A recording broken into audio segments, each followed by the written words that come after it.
It's often said that the most successful people in history are built on the shoulders of the giants that preceded them.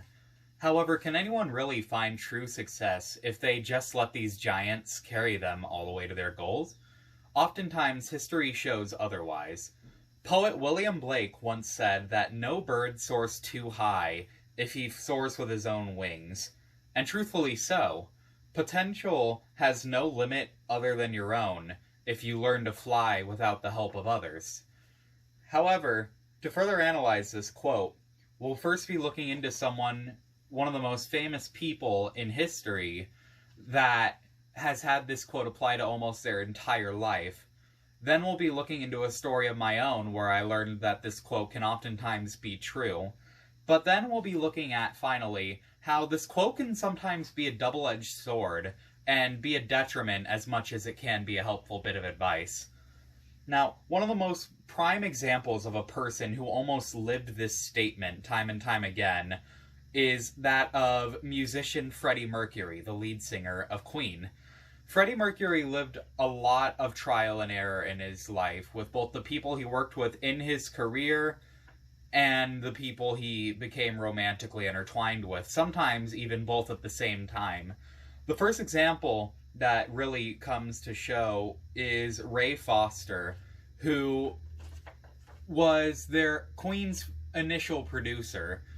And Ray Foster is most famously known for telling Freddie Mercury that the song Bohemian Rhapsody was basically a pile of garbage and wasn't worth producing because he thought it was 6 minutes or so of absolute garbage and no one would ever want to hear it. This worked up Freddie so much that they got into a disagreement that wound up with Freddie pulling Queen entirely out of the studio Ray Foster worked at. And lo and behold, when they got to their new publishing studio, Bohemian Rhapsody would perhaps become the most famous Queen song ever released. Secondly, a personal story of my own was where I had to produce my first student film almost entirely on my lonesome. I was on a team of about 4 students, and we all had to produce at least one film by the end of the semester. And I had helped them with the other 3 films we made, but when it came to my own, everyone involved in my team was just too busy or didn't really know where to go with the project. So I had to sit down and really buckle and get everything going, from the script to the screenplay, everything. And finally, thankfully, the one thing I didn't have to do on my own was shoot it, in which I had some friends come over and help with the process. But the movie that I mostly developed on my own, other than, of course, the filming of it, would go on to win an award at my school's film stock that year. And finally, this quote is not a rule to live by. Freddie Mercury was not all of Queen. He had his band members, Roger Taylor, Brian May, as well as John Deacon, who all helped in writing the songs and really bringing the band to the best it could be, as well as Mary, who was Freddie's quote-unquote wife, despite his homosexual status, who Freddie would relay most of his gratitude towards and even wind up leaving most of the stuff in his will to. And as far as my story goes, it's true.